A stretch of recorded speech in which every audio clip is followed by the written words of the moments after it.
ಎಲ್ರಿಗೂ ನಮಸ್ಕಾರ. ಕೊರೋನಾ ಸ್ಫೋಟವಾಗಿದೆ. ಬೆಳ್ತಂಗಡಿಯ ಅನಾಥಾಶ್ರಮದಲ್ಲಿ ಸೋಂಕು ಕಾಣಿಸಿಕೊಂಡಿದೆ. ಆಶ್ರಮದ 210 ಮಂದಿಯಲ್ಲಿ ಕೊರೋನಾ ಪಾಸಿಟಿವ್ ಅನ್ನೋದು ಗೊತ್ತಾಗಿದೆ. ಸಿಯೋನ್ ಅಂತ ಅನಾಥಾಶ್ರಮ ಈಗ ಕೊರೋನಾ ಟೆನ್ಷನ್ ಅಲ್ಲಿ ಜಾಸ್ತಿ ಆಗಿದೆ. ಬೆಳ್ತಂಗಡಿಯಲ್ಲಿದೆ ಈ ಅನಾಥಾಶ್ರಮ.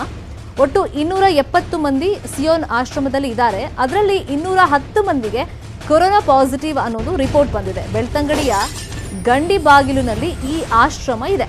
ಇನ್ನು ವೃದ್ಧರು, ಮನೋರೋಗಿಗಳು ಇರುವಂತಹ ಆಶ್ರಮ ಇದು. ಧರ್ಮಸ್ಥಳದ ರಜತಾದ್ರಿ ವಸತಿ ಗೃಹಕ್ಕೆ ಸೋಂಕಿತರನ್ನ ಶಿಫ್ಟ್ ಮಾಡಲಾಗಿದೆ. 270 ಜನರ ಪೈಕಿ 210 ಜನಕ್ಕೆ ಈಗ ಕೊರೋನಾ ಪಾಸಿಟಿವ್ ಅಂತ ಕನ್ಫರ್ಮ್ ಆಗಿರೋದು. ಕೋವಿಡ್ ಕೇರ್ ಸೆಂಟರ್ ಆಗಿ ಬದಲಾಗಿದೆ ಈಗ ವಸತಿ ಗೃಹ. ಸದ್ಯಕ್ಕೆ ಈ ಸೋಂಕಿತರನ್ನ ಧರ್ಮಸ್ಥಳದ ರಜತಾದ್ರಿ ವಸತಿ ಗೃಹಕ್ಕೆ ಶಿಫ್ಟ್ ಮಾಡಿದ್ದಾರೆ. ಹೆಚ್ಚಾಗಿ ವೃದ್ಧರಿದ್ದಾರೆ ಅಲ್ಲಿ.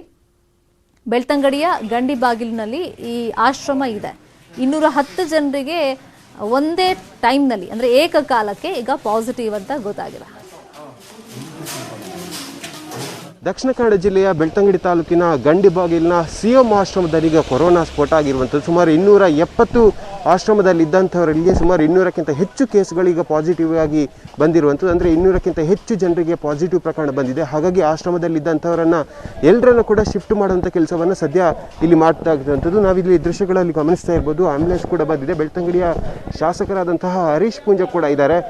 ಕಳೆದ ಹಲವಾರು ದಿನಗಳಿಂದ ಸ್ವಲ್ಪ ಮಂದಿಗೆ ಪಾಸಿಟಿವ್ ಆಗ್ತಾ ಇದ್ರು. ಆದರೆ ಇದೀಗ ಮಾಸಾಗಿ ಟೆಸ್ಟ್ ಮಾಡಿದಂಥ ಸಂದರ್ಭದಲ್ಲಿ ಸುಮಾರು 270 ಜನರಲ್ಲಿ ಸುಮಾರು 200ಕ್ಕಿಂತ ಹೆಚ್ಚು ಜನರಿಗೆ ಪಾಸಿಟಿವ್ ಪ್ರಕರಣ ಕಂಡು ಬಂದಿರುವಂಥದ್ದು. ಹಾಗಾಗಿ ಎಲ್ಲರನ್ನ ಇದೇ ಆಶ್ರಮದಲ್ಲಿ ಇಟ್ಕೊಂಡ್ರೆ ಬಹಳಷ್ಟು ಕಷ್ಟ ಆಗುತ್ತೆ, ಪರಿಸ್ಥಿತಿಯನ್ನು ನಿಯಂತ್ರಣ ಮಾಡೋಕ್ಕೆ ಬಹಳಷ್ಟು ಕಷ್ಟ ಆಗುತ್ತೆ ಅನ್ನೋ ದೃಷ್ಟಿಯಲ್ಲಿ ಈಗ ಅವರನ್ನು ಶಿಫ್ಟ್ ಮಾಡುವಂಥ ಕೆಲಸವನ್ನು ಕೂಡ ಮಾಡ್ತಾ ಇರುವಂಥದ್ದು. ಸದ್ಯ ಬೆಳ್ತಂಗಡಿಯ ಶಾಸಕರೇ ಶಿಫ್ಟ್ ಮಾಡುವಂಥ ಮುತುವರ್ಜಿಯನ್ನು ಕೂಡ ಹಾಕಿಕೊಂಡಿರುವಂಥದ್ದು. ಯಾಕೆಂದರೆ ನೆರೆಯ ಗ್ರಾಮ ಪಂಚಾಯತ್ ವ್ಯಾಪ್ತಿಗೆ ಒಳಪಟ್ಟಿರುವಂಥ ಪ್ರದೇಶ ಇದಾಗಿರೋ ಕಾರಣಕ್ಕಾಗಿ ಈ ಗ್ರಾಮ ಪಂಚಾಯತ್ ವ್ಯಾಪ್ತಿಯಲ್ಲಿ ಸಾಕಷ್ಟು ಪ್ರಕರಣಗಳು ಕೂಡ ಕಂಡು ಬರ್ತಾ ಇತ್ತು. ಮತ್ತು ಈ ಗ್ರಾಮದಲ್ಲಿ ಸುಮಾರು ಕಳೆದ ವಾರ 1 ವಾರಗಳ ಕಾಲ ಸೀಲ್ ಡೌನನ್ನು ಮಾಡಲಾಗಿತ್ತು. ಇದರ ಹೊರತಾಗಿಯೂ ಕೂಡ ಸಾಕಷ್ಟು ಮಂದಿಗೆ ಪಾಸಿಟಿವ್ ಪ್ರಕರಣಗಳು ಕೂಡ ಸದ್ಯಕ್ಕೆ ಕಂಡು ಬರ್ತಾ ಇರುವಂಥದ್ದು. ಪ್ರಮುಖವಾಗಿ ನೆರೆಯ ಗಂಡಿಬಾಗಿಲಿನ ಸಿಯೋನ್ ಆಶ್ರಮದಲ್ಲಿ ಈಗ ಪಾಸಿಟಿವ್ ಪ್ರಕರಣಗಳು ಅತಿ ಹೆಚ್ಚಾಗಿ ಕಂಡು ಬರ್ತಾ ಇದೆ. ಇಲ್ಲಿ ಎಲ್ಲರೂ ಕೂಡ ಸಾಕಷ್ಟು ಮಂದಿ ವೃದ್ಧರು ಕೂಡ ಇದ್ದಾರೆ ಮತ್ತು ಮಹಿಳೆಯರು ಕೂಡ ಇದ್ದಾರೆ.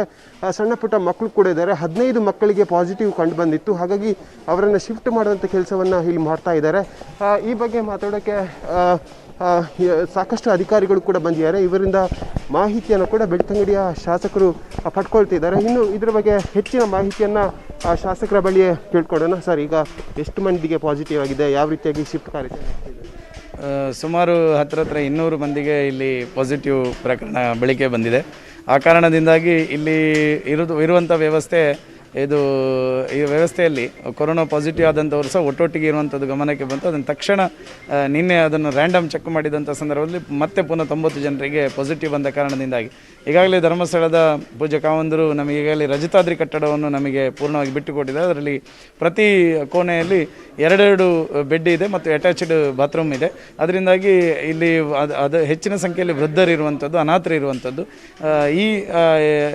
ಈ ದಟ್ಟಣೆಯನ್ನು ತಪ್ಪಿಸುವ ದೃಷ್ಟಿಯಿಂದ ಮತ್ತು ಇದಕ್ಕೆ ಪ್ರತ್ಯೇಕವಾಗಿರ್ತಕ್ಕಂಥ ವ್ಯವಸ್ಥೆ ಮಾಡತಕ್ಕಂಥ ದೃಷ್ಟಿಯಲ್ಲಿ ತಕ್ಷಣಕ್ಕೆ ಈಗಾಗಲೇ ನಾವು ವ್ಯವಸ್ಥೆ ಮಾಡಿದ್ದೇವೆ. ಆಂಬ್ಯುಲೆನ್ಸ್ ಮೂಲಕ ಅವರನ್ನು ಪ್ರತ್ಯೇಕವಾಗಿರಿಸಿ ಅವರಿಗೆ ಚಿಕಿತ್ಸೆ ಕೊಡತಕ್ಕಂಥ ನಿಟ್ಟಿನಲ್ಲಿ ರಜತಾದ್ರಿಗೆ ಅವರನ್ನು ಶಿಫ್ಟ್ ಮಾಡ್ತಕ್ಕಂಥ ಕೆಲಸ ಕಾರ್ಯಗಳನ್ನು ಮಾಡ್ತಾ ಇದ್ದೇವೆ. ಬೆಳ್ತಂಗಡಿ ತಾಲೂಕಿನಲ್ಲಿ ಅತಿ ಹೆಚ್ಚಾಗಿ ಪ್ರಕರಣಗಳು ಕೂಡ ಕಂಡು ಬರ್ತಾ ಇದೆ. ಕೆಲವು ಗ್ರಾಮಗಳು ಈಗಾಗಲೇ ಸೀಲ್ ಡೌನ್ ಆಗಿದೆ, ಇನ್ನೂ ಕೆಲವು ಗ್ರಾಮಗಳು ಸೀಲ್ ಡೌನ್ ಆಗುವ ಹಂತದಲ್ಲಿದೆ. ಹಾಗಾಗಿ ಜಿಲ್ಲಾಡಳಿತ ಈ ತಾಲೂಕಿಗೆ ಅತ್ಯಂತ ಗಮನ ಹರಿಸುವಂಥ ಸಾಧ್ಯತೆಗಳು ಕೂಡ ಇದೆ ಮತ್ತು ಅದು ಅವಶ್ಯಕವಾಗಿ ಕೂಡ ಇರುವಂಥದ್ದು. ಕಿಶನ್ ಶೆಟ್ಟಿ, ನ್ಯೂಸ್ 18 ಕನ್ನಡ, ಮಂಗಳೂರು.